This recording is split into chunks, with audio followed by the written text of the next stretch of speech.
प्रदूषणकारी tyre कंपन्यांविरोधात Ganesh Naik आक्रमक झालेत।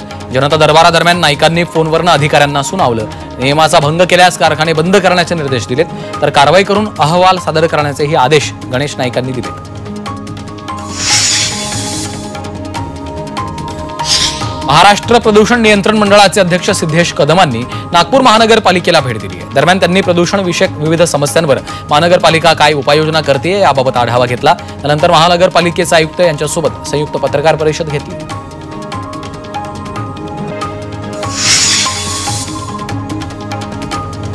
धनंजय मुंडेंच्या आजाराबाबत सामाजिक कार्यकर्त्या अंजली दमन यांनी ट्विट केलंय। ते लवकर बरे व्हावेत यासाठी त्यांना शुभेच्छा। माझी लढाई त्यांच्या वृत्तीविरुद्ध आहे, त्यांच्या दहशतीविरुद्ध आहे, त्यांच्या भ्रष्टाचाराच्या विरोधात सुरूच राहणार असल्याचं ट्विट त्यांनी केलंय।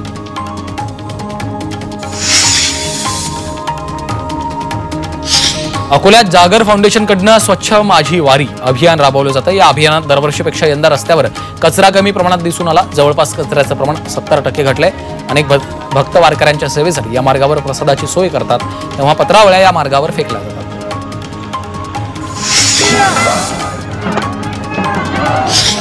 बीडच्या माजल गावातला बाळू ताकद हा तरुण गेल्या 13 वर्षांपासून सामुदायिक विवाह सोहळा आयोजित करतो। आतापर्यंत 594 मुलामुलींचे विवाह त्याने लावलेत। या शिवजयंतीनिमित्त 21 सर्व धर्मियांचे सामूहिक विवाह लावले।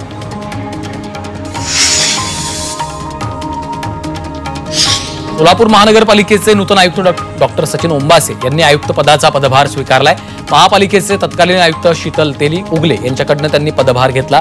दरम्यान महिला कर्मचाऱ्यांनी त्यांचं स्वागत केलंय। उजनी दुहेरी जलवाहिनीचा प्रश्न तसंच शहरात अनेक समस्यांचं निराकरण करण्याचं काम आयुक्त करणार आहेत।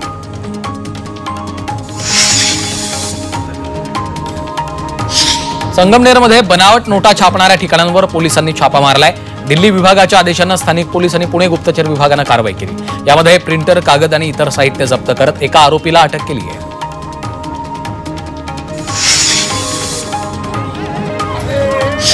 नाशिक न्यायालयाच्या समोर 2 कुटुंबांमध्ये प्रचंड हाणामारी झाली। दोन्ही कुटुंबातील महिला आणि पुरुष एकमेकांना भिडलेत।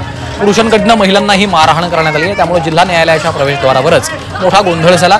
पोलिसांनी हस्तक्षेप करत गोंधळ थांबवला।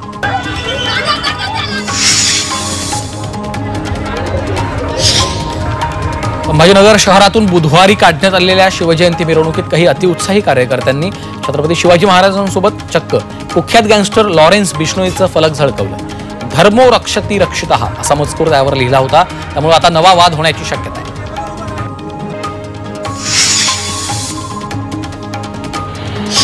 कोल्हापुरात ड्रग्ज विक्री करणाऱ्या टोळीला अटक करण्यात आली आहे। यामध्ये एका महिलेसह 4 समावेश आहे। त्यांच्याकडनं 17 लाखांचा मुद्देमाल जप्त केला। या आरोपींकडनं एमडी ड्रग्ज 1.25 किलो गांजा जप्त केला।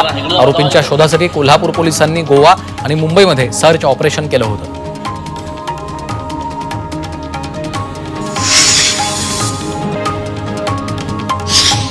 भंडाऱ्यातील डोंगरी बुजुर्ग चिखला इथून मॅग्नीजची चोरी झालेली आहे। हा अवैध वाहतूक होतीये। 7 टन मॅग्नीज ट्रकमध्ये भरून नेताना सुरक्षा रक्षकांनी पकडलंय। अधिकारी उपस्थित असताना देखील ट्रकमध्ये अवैधरित्या मॅग्नीज भरल्याचा आरोप होतोय।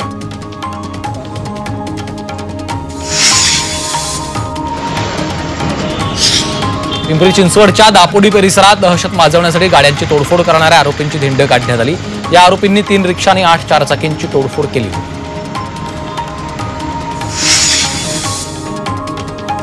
चंद्रपूर जिल्ह्यात पोलीस अवैध ड्रग्ज आणि मद्य विक्री विरोधात धडक कारवाई करतायत।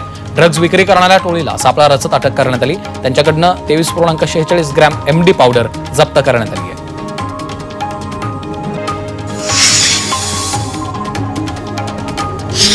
कोल्हापूरमध्ये शिवाजी विद्यापीठाचं नामकरण छत्रपती शिवाजी महाराज विद्यापीठ असं करावं या मागणीसाठी हिंदू राष्ट्र जनजागृती संघटनेनं आंदोलन केलंय। शिवाजी चौकात हे आंदोलन करण्यात आलं।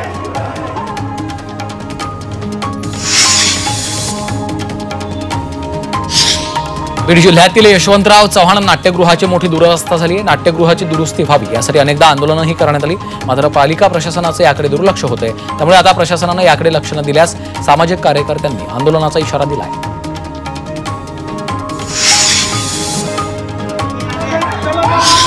अकोल्यात विविध मागण्यांसाठी प्रहार दिव्यांग आघाडीकडनं मुर्दा आंदोलन करण्यात आलं। प्रशासनाचं लक्ष वेधण्यासाठी हे अनोखं आंदोलन केलं गेलं।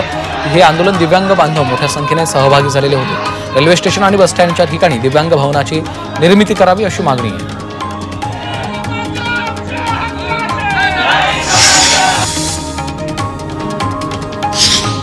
रायगडच्या अलिबागमध्ये वैद्यकीय महाविद्यालयातील परिचर्या संवर्गातील कर्मचाऱ्यांनी एक दिवस काम बंद आंदोलन केलंय। यावेळी कर्मचाऱ्यांनी शासनाविरोधात घोषणाबाजी केली। दरम्यान मागण्या मान्य न केल्यास तीव्र आंदोलन करू असा इशारा दिलाय, तर पदोन्नती तातडीने करावी यासह इतर मागण्यांसाठी देखील आंदोलन केलंय।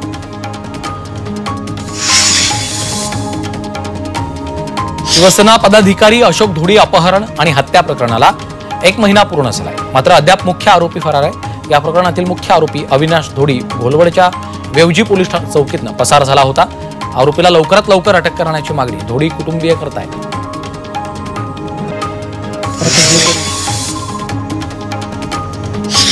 नाशिक महापालिकेत 579 कोटींची घरपट्टीची थकबाकी आहे। या प्रकरणी 14,000 थकबाकीदारांना नोटीसा पाठवण्यात आल्यात। महापालिकेतल्या अपुऱ्या मनुष्यबळामुळे वसुलीवर सध्या परिणाम होतोय, तर थकबाकीचे पैसे न भरल्यास मिळकती जप्त करण्याची कारवाई सुरू आहे।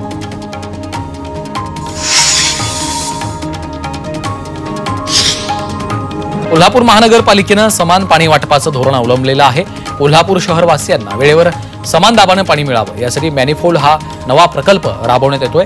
शहरातील चंबुखडी पाण्याच्या टाकी परिसरात मॅनिफोल्डची यंत्रणा बसवण्याचं काम सुरू आहे।